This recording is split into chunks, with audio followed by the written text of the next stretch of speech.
앞뒤 옆에 사람으로 인사합니다. 주님의 이름으로 사랑합니다. 주님의 이름으로 사랑합니다. 오늘 특별히 김학순 집사님 참 오랜만에 이렇게 나오셨어요. 그동안 집에 계셔서 너무나 힘들으셨었는데 몸도 그렇게 많이 안 좋다고 하십니다. 하나님께서 또 이렇게 집사님을 인도해 주셔서 너무 감사하고요.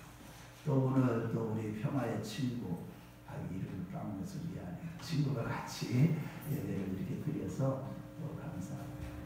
오늘 특별히 하나님께서 큰 은혜 줄 줄 믿습니다. 자, 우리는 신앙생활하면서 나의 삶의 자리가, 나의 신앙의 자리가 어디인가 늘 스스로 성찰해 봐야 됩니다. 과연 나는 하나님 앞에서 영에 속한 자인가, 육신에 속한 자리에 살아가고 있지 않는가. 또 그렇지 않으면 내가 정말로 십자가 이 도열의 이 복음을 받아들이는 자리인가, 그렇지 않으면 그것을 거부하는 그런 자리인가. 과연 하나님의 말씀을 거부하고 내가 하나님께 대적하는 그런 유대인의 입장에 서 있는가. 그렇지 않으면 바울처럼 오직 예수 그리스도의 십자가의 복음으로 인해서 환난과 고난과 십자가의 어떤 고통을 당하고 하나님의 명령에 수종드는 자의 자리에 있지 있는가. 우리는 늘 살펴봐야 됩니다. 오늘 본문 말씀은 여러분들이 잘 알다시피 이방인의 사도로 하나님이 부르심을 받던 사도 바울이 이방인에게 복음을 전하고 하나님의 그 놀라운 표적과 미적과 이적과 하나님이 교회를 세워나가시는 가운데 하나님께 큰 영광을 누리고 돌아온 이 사도 바울을 예루살렘의 모든 부용들과 모든 유대인들이 잡아서 죽이려고 하는 그런 상황 속에서 사도 바울은 자기의 어떤 사상적으로나 철학적으로나 논리적으로 정연하게 그들을 꼼짝 못하게 하는 그런 말씀을 증거한 것이 아니라 자신에게 있었던 일, 어떠한 일이 자기에게 일어나서 내가 이렇게 이방인에게 사도가 되었는지 그 일에 대해서 증거하고 있는 내용입니다. 그런데 사도 바울이 이렇게 자신이 예수님께 이렇게 붙잡힌 바 되어서 하나님의 종으로 이렇게 쓰임받고 왔고 그 복음으로 인해서 내가 이렇게 핍박과 환난을 당한다. 나도 너희들과 같은 그런 사람들이었다. 나도 율법주의자였고 율법을 사수하기 위해서 예수 믿는 돌을 예수를 믿는 자들을 잡아서 옥에 가두려고 했던 그런 사람이었다. 그러나 나는 이렇게 그 하나님을 만났기 때문에 내가 이방인의 사도가 되어서 이렇게 너희들 앞에서 변론하게 되는 것이다. 이렇게 말씀하고 있는 겁니다. 자, 오늘 본문의 말씀을 생각해보면서 우리가 그렇다면 내가 과연 바울 쪽에 서 있는 사람인가 이방인의 쪽에 서 있는가, 우리의 신앙을 한번 살펴보면서 은혜를 나누기 원합니다. 첫째로 바울은 절대 주권자 되시는 하나님께 그의 생각과 의지의 모든 삶이 다 장악되었다는 것입니다. 그분이 완전히 사로잡았다는 거예요. 모든 생각과 모든 삶을 하나님이 다 사로잡아서 하나님의 사람으로, 성령의 사람으로 자기는 쓰임받았다는 것입니다. 21절 말씀에 보면은 나더러 또 이르시되 떠나가라, 내가 너를 이방인에게로 보내리라. 저 바울은 하나님만이 자신의 유일한 명령권자이고 그 명령에 절대적으로 순종해서 내가 이방인의 사도가 되었다고 증언하고 있는 것입니다. 그렇습니다. 모든 종교는 자기가 스스로 도를 닦는 득도하는 것과 어떤 개념과 사상에 불과하다면 우리 기독교 신앙은 지금 온 천하 만물을 인간을 창조하시고 그것을 주관하시고 역사를 주관하시고 또한 온 우주 만물을 다스리시고 통치하시는 절대 주권되시신 살아계신 하나님, 그 하나님을 하나님이 지금도 일하고 계신다는 것을 믿는 것입니다. 즉 살아계신 하나님이 지금 일하고 계신다는 그 신앙의 기초에서 지금 바울은 부형들 앞에서 내가 이방인들에게 복음을 전하게 된 이유는 내 의도가 아니라 그 살아계신 하나님의 절대적인 주권에 의해서 내가 그렇게 이방인의 사도가 되었다는 것이죠. 즉 나는 원래 당신들과 똑같은 생각으로 이 일을 반대해야 될 줄을 알고 율법을 사수하는 자로 수호자 다메섹을 향해서 가는 도중에 내가 주를 만나게 되었고 그 주님께서 내 영적인 눈을 뜨게 하시고 나에게 이방인에게 전도한 일을 맡기셨다고 하는 것입니다. 한마디로 자기에게는 이제 하나님만이 나의 전적인 주인이시고 하나님의 명령만이 유일한 권위를 가지고 있다고 고백하는 것입니다. 이것이 바로 바울의 신앙이었습니다. 그 이상 아무런 다른 것을 변명하거나 변론할 무슨 증거를 제시할 필요가 없었어요. 그것이 전부이기 때문이었습니다.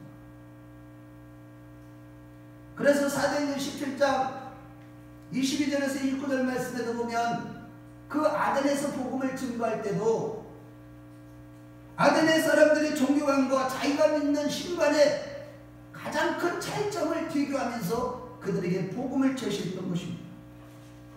당시에 그들이 믿고 있었던 제우스나 또한 바커스나 아폴로라고 하는 신들은 인간들과 거의 비슷하고 오히려 그 신들은 인간들에게 무엇을 요구하고 그들에게 무엇을 빼앗아가고 하는 그런 신이었습니다. 그래서 바울은 너희들이 믿는 신이 참신이라면 스스로 결정권을 가지고 모든 인간보다도 지혜롭고 능력이 있어서 그들에게 무엇을 제공해주고 그들을 인도해줄 수 있고 또 역사를 주관할 수 있는 그런 신이 참신이 아니지 않느냐 이렇게 얘기하면서 복음을 전했습니다. 즉 바울은 내가 믿는 하나님은 곧 참신인데 그 하나님은 사도행전 17장 28절 말씀에 우리가 그를 힘입어 살며 기동하며 있느니라고 했듯이 모든 인간들은 다 하나님을 통해서 하나님이 공급해 주시는 힘을 통해서 우리가 살아가고 있고 그분이 그 은혜를 베풀지 않으면 누구도 존재할 수 없는 그 하나님을 우리가 믿는 것이라고 그 아덴에게서 복음을 증거했듯이 지금 유대인들에게도 우리는 온천한 만물의 주인이시오 유일한 신이신 하나님께로부터 선한 것과 생명과 의와 선물들을 받는 것이라고 증거하는 것입니다. 그 살아계신 하나님 절대 주권자 되신 창조주 하나님 만물의 주관자 되시고 주인이 되시는 그 하나님이 공급하시는 능력으로 우리가 숨을 쉬고 이 땅에서 신령한 복과 기름진 복을 받으며 일반적인 은총과 특별한 은총을 받으며 살아가는 것이다. 증거하는 것입니다. 곧 인간이 하나님으로 말미암아 호흡을 얻고 생명을 얻을 뿐만 아니라 진리와 가치를 부여받는다면 명령권자는 분명히 유일하신 참신이신 하나님이 되어야 맞지 않느냐. 지금 이렇게 유대인들에게 증거하고 있는 거예요. 그 하나님이 나에게 이방인에게 가서 복음을 전하라고 명령했다면 피조물인 내가 어떻게 감히 그 명령에 반대하겠느냐고 되묻는 이것이 바울의 신앙이었습니다. 그러나 22절에 그들은 우리 오늘 본문은 안 읽었지만 22절 말씀에 보면 바울이 이 말씀을 듣자 오히려 그들은 화가 머리끝까지 올라서 그들 안에 있던 영들이 역사한 것이 바울을 잡아 죽이려고 했던 것입니다. 이는 곧 유대인들의 신앙관의 가장 큰 잘못된 점, 치명적인 문제는 하나님의 위치가 사라진 것입니다.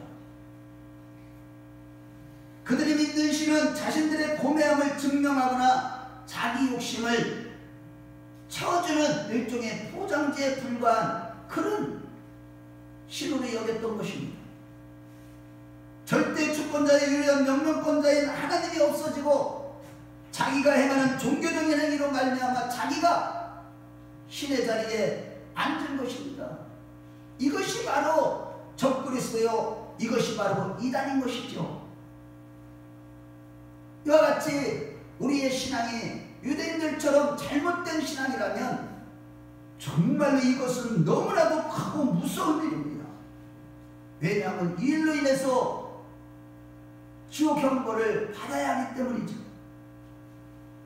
반면에 바울은 철저히 하나님의 위치, 곧 하나님 되시는 그런 삶을 살았던 것이죠. 베드로도 이러한 절대 주권자 되시는 살아계신 하나님을 거의 비슷하게 체험한 적이 있습니다. 그 하나님을 만났죠. 베드로. 사도행전 10장에 보면 베드로가 기도를 하고 있는데 환상 중에 하늘로부터 보자기가 내려오는데 그 보자기 속에는 4개의 말씀에 있는 부정한 짐승들이 가득 쌓여 있는 거예요. 그런데 하늘에서 음성이 들리는 거예요. 이것을 내가 갖다 먹으라. 그래서 베드로는 하나님 무슨 말씀입니까? 저런 부정한 짐승은 내가 먹지 않았을 뿐만 아니라 손도 대지 않았습니다. 그랬더니 하나님이 계속 이런 말씀하시는 거예요. 갖다 먹어라. 그러면서 사도행전 10장 15절 말씀에 하나님께서 깨끗하게 하신 것을 내가 속되다 하지 말라. 하나님이 깨끗하게 하셨으면 깨끗한 것이다, 이런 얘기예요.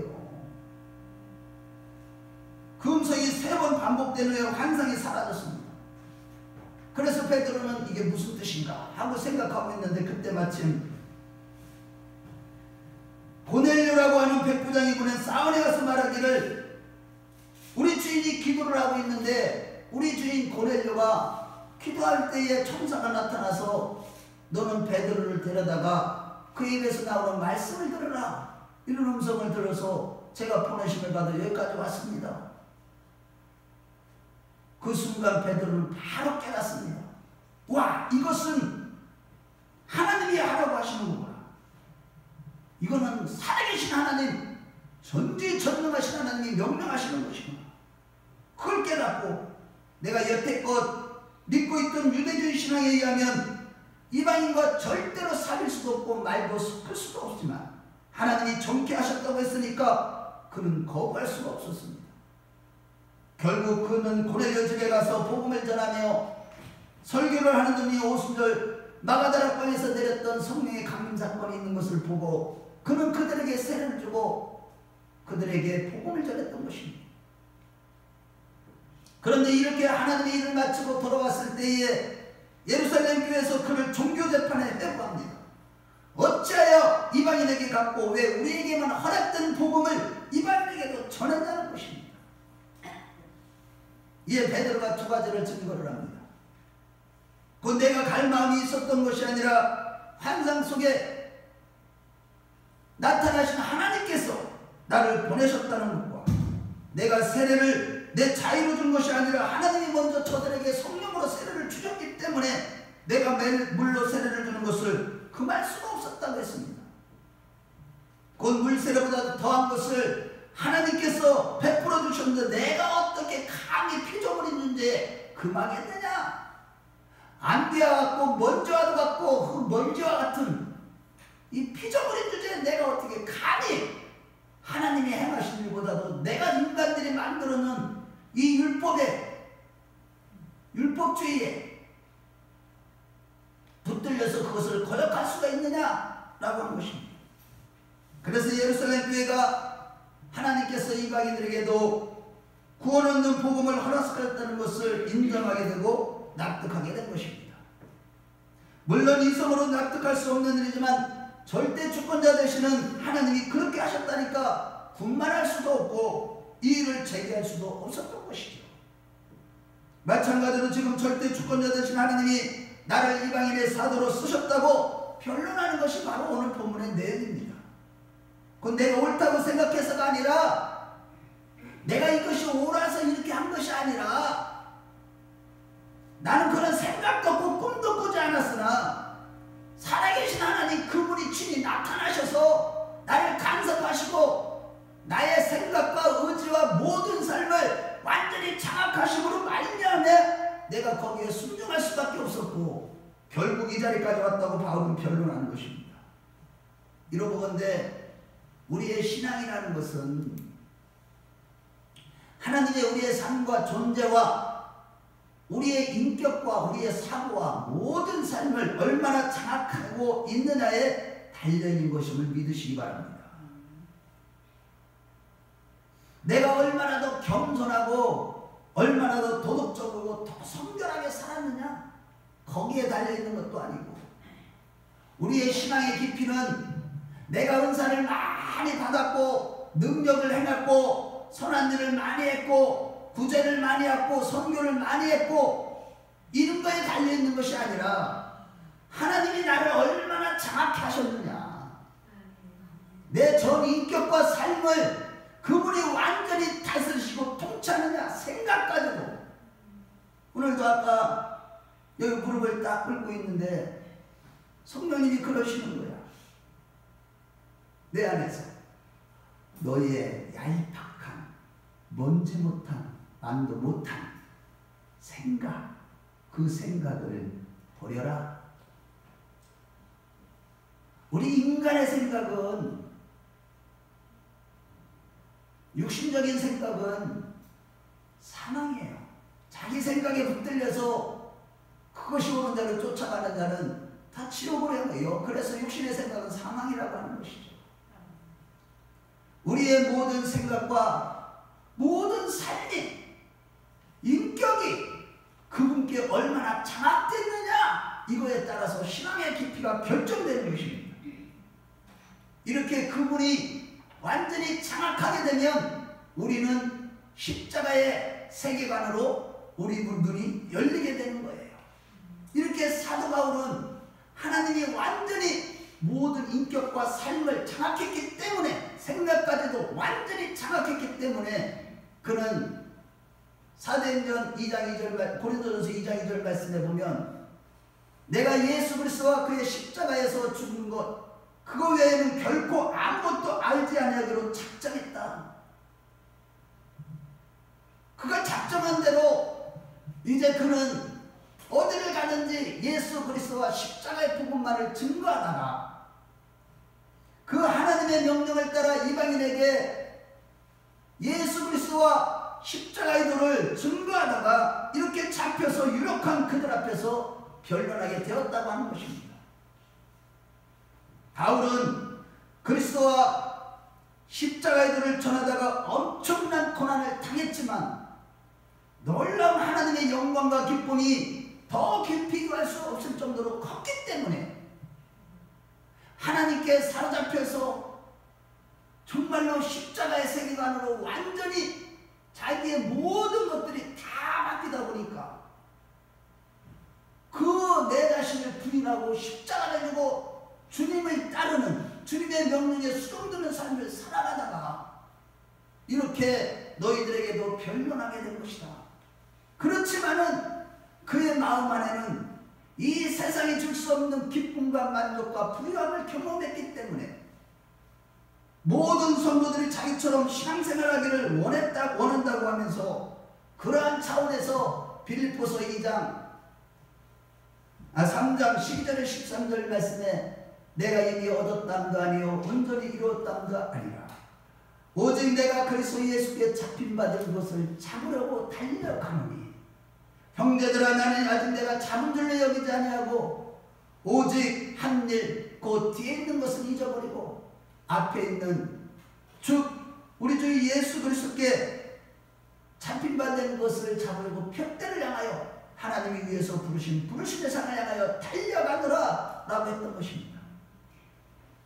이와같이 참신앙은 우리의 생각과 사고와 모든 삶과 인격이 하나님 앞에 붙잡힌 바 되어서 십자가 중심의 세계관으로 바뀌는 것, 이것이 바로 우리의 참된 신앙의 모습이에요.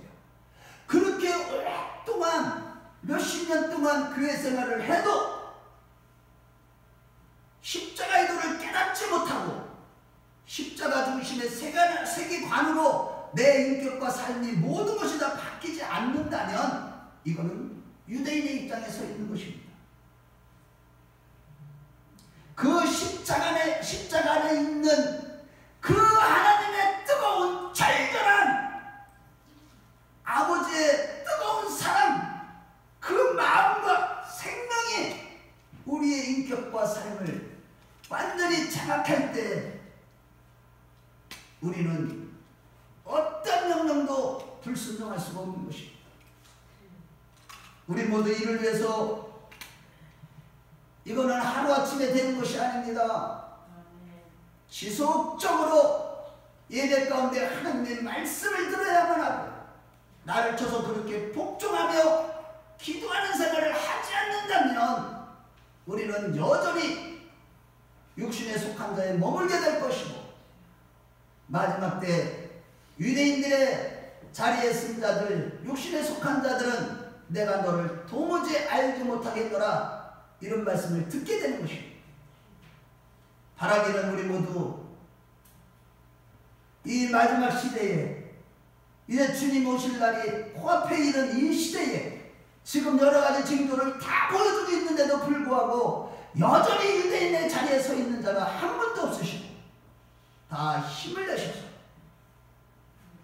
늘 경건 생활에 힘쓰는 우리 모두가 되었으면 좋겠습니다. 둘째로 바울은 자기를 부인하고 십자가 환난의 고통을 감수하면서 하나님의 명령에 수종되는 삶을 살았다는 거예요. 그래서 고린도서 1장 4절에서 9절 말씀해 보면 바울의 가장 큰 감사는 고린도 교회에 편지할 때 나는 무엇 때문에도 감사한다. 그들에게 인사할 때 처음 인사해.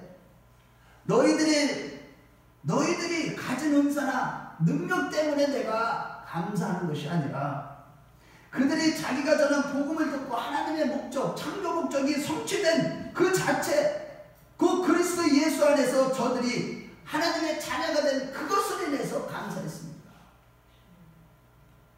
그 예수님이 세상에 오신 이유는 예수를 믿음으로 하나님을 알고 하나님과 화목하기 위해서 지옥에 들어가지 않고 하나님과 화목한 가운데 천국에 들어가는 하나님의 백성, 그것이 되게 하시기 위해서 예수님이 오신 것인데 바울은 그 화목하게 되는 일이 성취된 것을 인해서 하나님 앞에 감사했던 것입니다. 그렇습니다, 여러분.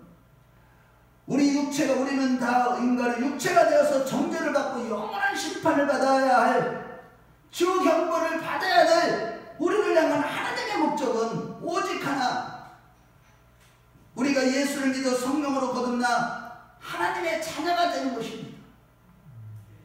이 일이 하나님의 은혜로 말씀을 들음으로 성령의 씨, 하나님의 씨가 여러분들의 떨어짐으로 말미암아 여러분들이 성령으로 거듭나 하나님의 자녀가 되었다는 이 사실 하나로 우리는 모든 상황에서 감사하는 신앙이 되어야 될 줄로 믿습니다.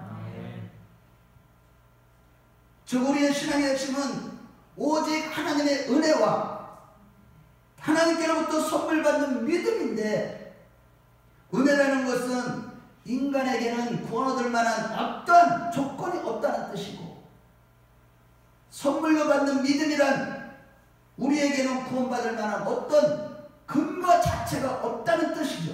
즉 율법의 정죄를 받아서 죽게 된 우리가 오직 하나님의 은혜로 예수 그리스도를 믿는 믿음을 얻게 되어 선물로 받아서 구원을 받게 하셨다는, 이것이 바로 우리 기독교 신앙의 핵심인 것입니다.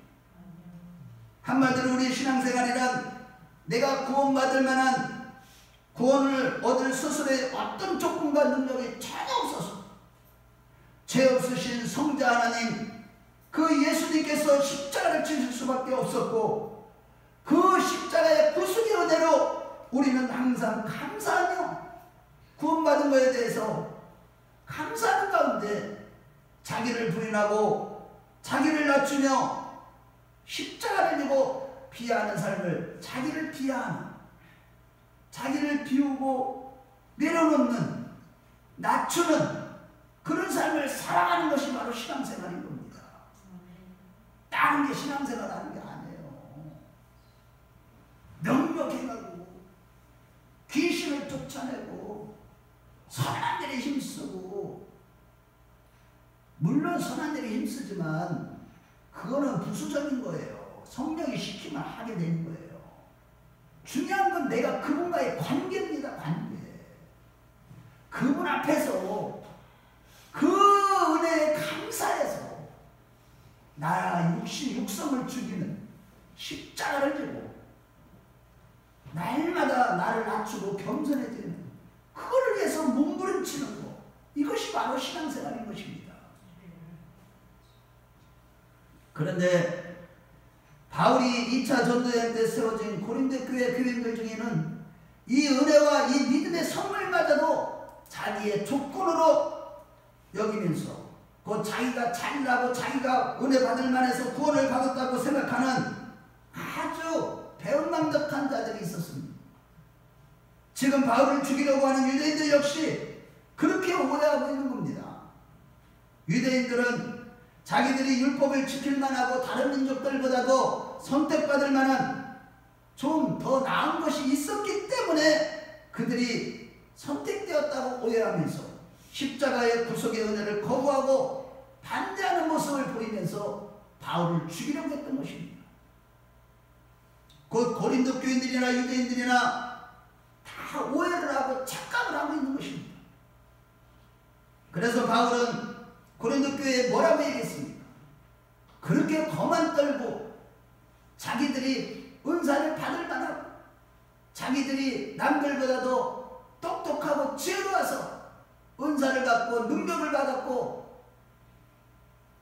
그렇다고 자랑하는 그것을 보시고 사도 바울이 고린도 교회에 편지할 때 고린도전서 4장 7절에 뭐라고 했는지 우리 찾아보겠어요.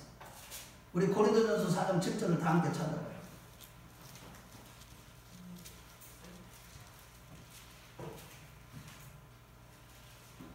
자, 같이 읽어봅니다.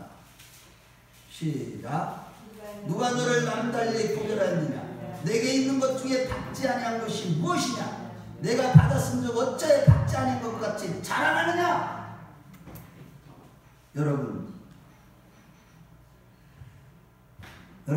우리가요 이 말씀을 오늘 하나님 왜 주셨는가를 좀 생각하시기 바랍니다.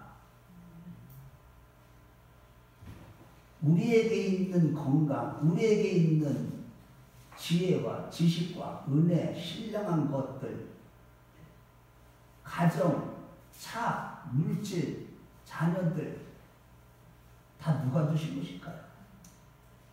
여러분들이 그거 받을 만한 자격이 있어서 지금 평안한 가운데 이렇게 신앙생활을 하고 있는 것일까요?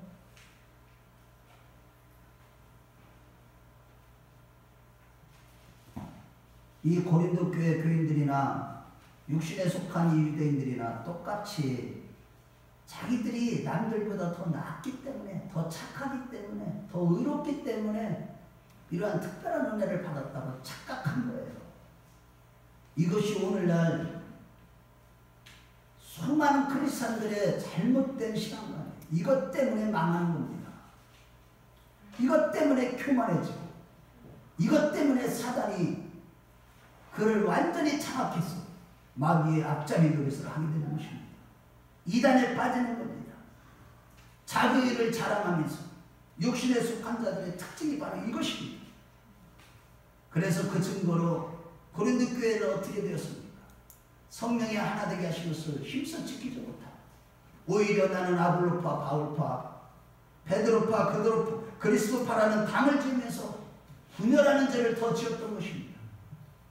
그러나 여러분, 사람이 더 종교심이 더 많거나 더 거룩하거나 더 도덕적으로 더 나아서 우리 중에도 다른 사람보다 더 똑똑해서 내가 참된 진리를 지금 이 말씀을 받아 먹을 수가 있는 것입니까?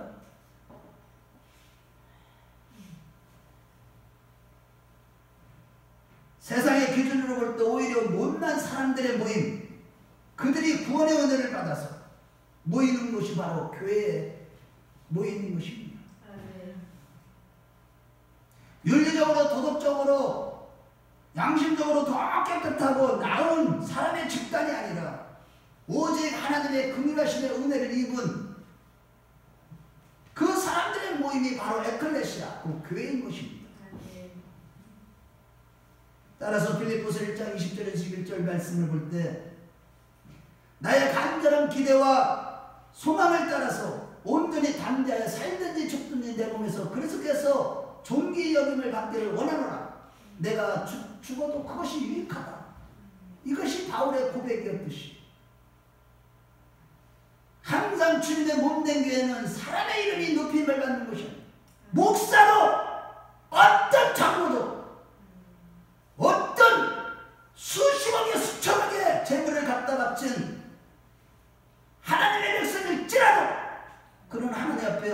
피조물에 불과한 존재예요. 오직 주님의 몸된 교회에서는 예수 그리스도만이 존귀 여김을 받으시고 아멘. 그분만이 거룩히 여김을 받으셔야만 하는 것입니다. 아멘. 감히 누가 하나님의 교회 안에서 지가 영광을 취할 수 있습니까? 우리 한국교회 누가 이렇게 타락을 시켰습니까?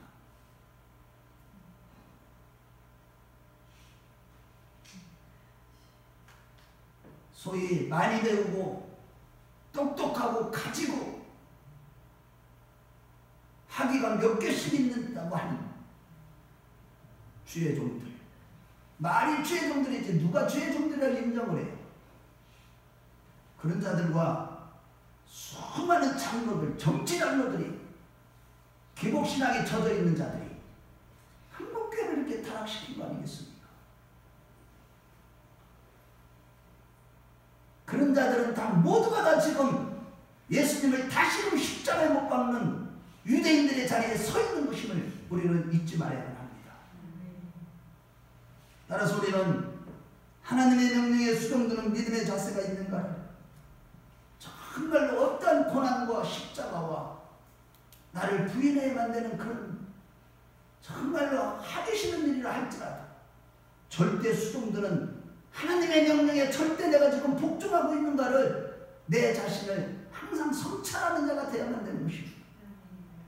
과거에 내 뜻대로 내 맘대로 살던 인생에 하나님이 간섭하셔서 하나님의 명령이 떨어지자 모든 것을 다 집어내 던지고 여태껏 왔던 길과 전혀 다른 길, 자기를 부인해야 하고 어떤 십자가의 고난이 따르더라 하나님의 명령에 순종하고 있는지 우리 자신을 성찰해 보아야만 하는 것입니다.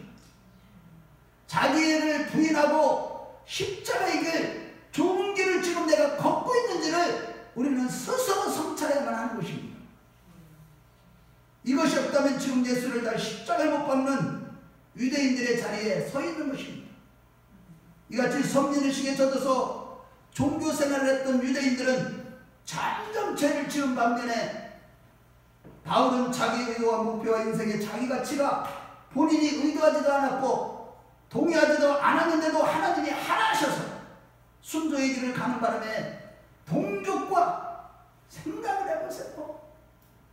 자기 동족한테 이방인들에게까지 괄시와 환난과 핍박에 받는 그런 길을 걷게 되었다고 하는 것입니다.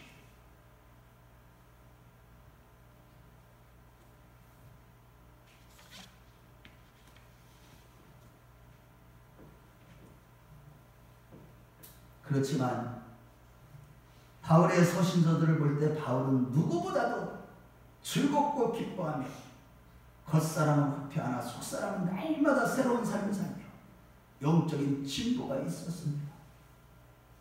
그러나 오늘 대부분이 신자들이 하나님의 명령에 수종드는 자녀로서의 모습은 간대없고 오직 은혜로 받은 축복으로 만족하는 것에만 익숙해져 있습니다.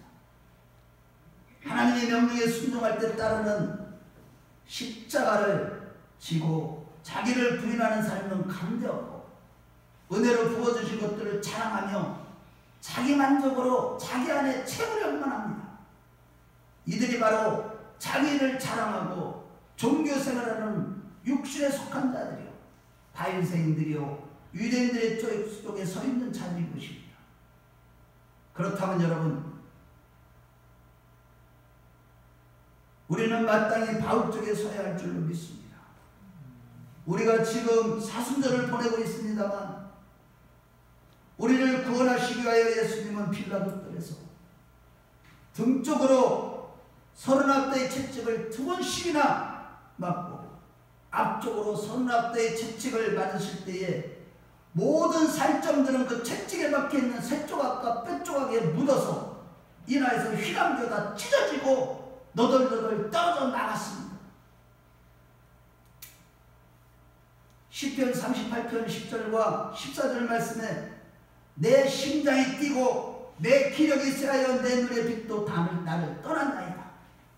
나는 못 듣는 자같이 듣지 아니하고 말 못하는 자같이 입을 열지 아니하오니 나는 듣지 못하는 자 같아서 내 입에는 반박할 말이 없나이다라고 했듯이 예수님은 채찍에 맞아 고막이 다 터져나가고 귀머거리가 되고 눈동자가 다 깨져서 소경이 되셨고 입술과 잇몸은 다 터지고 깨어져서 벙어리가 되셨습니다.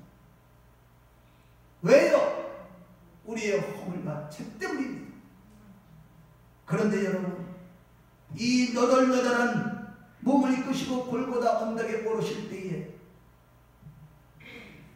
십자가를 지실 때까지 모든 제자들은 다 도망가고 베드로는 예수님을 저주까지 하면서 부인하며 배신했던 것입니다. 여전히 제자들이 성령으로 거듭나기 전에는 육신에 속한 자들이었기 때문에 그렇습니다. 그렇다면 혹여나 우리가 바로 예수님을 믿는 것으로 인하여 조금만 어렵고 고난을 당하면 즉시 주님을 떠나고 배신하는 자들이 아니냐는 것입니다. 우리 양심들은 다 알고 있습니다. 자기가 지금 신앙생활을 어떻게 알고 하는지를 자기 자신들은 다 알고 있습니다. 바라기는 오늘 말씀을 통해 이러한 우리 자신의 모습을 발견하셨다면 날마다 주께 나와서 애통하는 마음으로 눈물로 회개하며 십자가를 지고 자신을 부인하며 주님의 명령에 어떤 명령이든지 수종드는 자들로 변화되었으면 좋겠습니다. 결론입니다. 여러분, 오늘날 성도들이 예배를 드릴 때나 기도할 때와 성경을 보는 동안은 바울 편이지만 실제적으로는 바울을 핍박하고 죽이려 하는 유대인처럼 살아갑니다. 말로만 바울 편이지 실제로는 아무도 바울 편이 아닙니다. 이래서 잘못된 신앙은, 육신적인 신앙은, 잘못된 종교생활은 훨씬 무섭습니다. 바울처럼 살지도 못하면서도 자신이 괜찮은 사람이라고 착각하는 것, 이것이 제가 늘 말씀드리는 정말로 인간의 비극이요 가장 큰 문제입니다. 진실로 예수를 믿는다는 것은 하나님의 명령을 제일 우선순위요 그 명령에 목숨을 걸고 지키는 겁니다. 창조주 하나님이 싫어하시는 건 절대로 하지 않고, 하라는 것은 내가 생각할 때 아무리 해롭더라도 따르기 위해서 늘 성령 충만한 삶을 늘 추구하면서 그 성령을 따라 순종하는, 이것이 바로 바울의 선 자리에 있는 성도의 모습인 것입니다. 그러나 우리의 실상은 유대인들보다도 훨씬 교만한 사람일지도 모릅니다. 이 마지막 때에 예수를 믿는다는 그 대의명분 하나 때문에 자기를 자랑하며 정욕을 따라 살아가면서도 죄인이라는 생각을 하지 못하는 악당일 수도 있습니다. 교회를 다니지만 종교적인 행위로 위험성을 때우는 위험성이 있습니다. 물론 바울처럼 꼭 선교사가 되라는 그런 말은 아닙니다만, 내가 하고 싶었던 일로부터 하나님의 뜻과 하나님이 하시고자 하는 삶으로 분명히 바뀌어져야만 하는 것입니다. 혹시 자녀들을 위해 눈물을 흘리며 기도하지 않으면서도 자녀들이 잘 되기를 원한다거나 세상의 안락한 삶을 위하여 하나님의 명령의 길을 막아버린 유대인들처럼 영적으로 심약하고 정말로 너무나도 위기의 수준이면서도 스스로 바울 편이라고 여기는, 이것이 바로 이 시대 성도들의 가장 큰 비극 중에 비극인 것입니다. 참신앙이란 온천한 만물을 지으신 이가 우리 인생을 책임지고 명령하시기 때문에 그 앞에 엎드린 자로서의 삶을 사는 것임을 믿으십시오. 곧 하나님이 어느 날부터 내 인생을 장악하셨고 내 세계 속에서 내 욕심과 뜻과 자존심을 다 물리치시고 하나님을 영화롭게 하는 삶으로 주관하셔서 난 그렇게 살아왔고 앞으로도 그렇게 살 것이라는 고백이 지금 있어야만 하는 것입니다. 이것이 지금 없다면 너무나 큰 위기입니다. 주님이 오실 때가 너무나 가까웠기 때문입니다. 주님이 나를 장악하신 이후로는 나는 세상적이지 않았다는 것, 그 세상 사람들처럼 더 좋은 집, 더 유은 쾌락을 누리기 위해서 더 좋은 차, 나를 더 좋은 옷을 추구하며 살지 않았습니다라는 고백이 있으셔야만 하는 것입니다. 이같이 참신앙이란 하나님이 장악하는 순간이 있어야 되고, 그 이후로부터 나를 장악하는 온천한 만물을 지으신 살아계신 하나님의 불꽃 같으신 눈앞에서 늘 나의 삶을 점검해야만 되는 것입니다. 하나님을 모르는 자녀를 향한 안타까움으로 가슴을 치며 눈물을 흘려 기도하는 자로서 변화된 모습이 있어야만 하는 것입니다. 왜 하나님이 우리 가정에 이 자녀들의 문제, 물질의 문제가 해결되지 않고 있는가를 하나님이 보여주시는데도 기도하지 않는다면 지금 유대인들의 위치에 서 있는 것입니다. 바라기는 주님, 나는 내 뜻대로 살아왔던 사람인데 하나님을 알게 된 이후로부터는 기도하며 사랑하는 인생, 복음과 하나님의 영광을 위해 나를 부인하고 나를 치는 인생으로 바뀌었습니다. 그것이 내 자녀를 이렇게 가르치게 했고, 내 이웃들에게 앞에서 이런 모습을 가지게 했고, 내가 이런 옷을 입으며 이런 집에 살며 겸손하게 살 수가 있었습니다라는 고백이 있는 삶을 살아가는 자들이 되십시오. 누구든 내가 하고 싶은 거 다 하고 하나님의 영광을 드러낼 수 있다? 그것은 그런 방법은 아예 없는 겁니다. 나의 욕심과 자존심을 증명하는 방법은 물론 얼마든지 있습니다만 그 방법으로 하나님이 증명되지는 않습니다. 그러므로 그 모든 욕심과 자존심, 내 안에 그 얄팍한 자존심 때문에 우리가 지옥에 갈 수는 없는 거잖아요. 이 모든 것을 다 내려놓고 하나님 앞에 나와 은혜를 받으며 받을수록 바울처럼 그리스도의 장성한 분량에 이르러 십자가의 세계관을 갖고 자기를 부인하고 어떠한 고난이 따라더라도 주님이 말씀하신 것은 절대 순종하며 따라가는 우리 큰나무교회 식구들이 다 되시길 주의 이름으로 축원합니다. 주의 이름으로 축원합니다. 우리 다 같이 기도하겠습니다. 이 시간 하나님 앞에 우리 자신이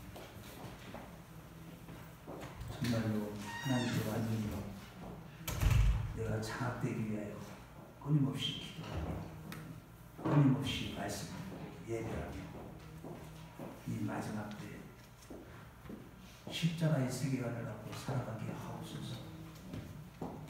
나를 부인하고 십자가를 지고 하나님이 명령하시고 절대 순종하며 거룩한 신부로 살아가게 해달라고.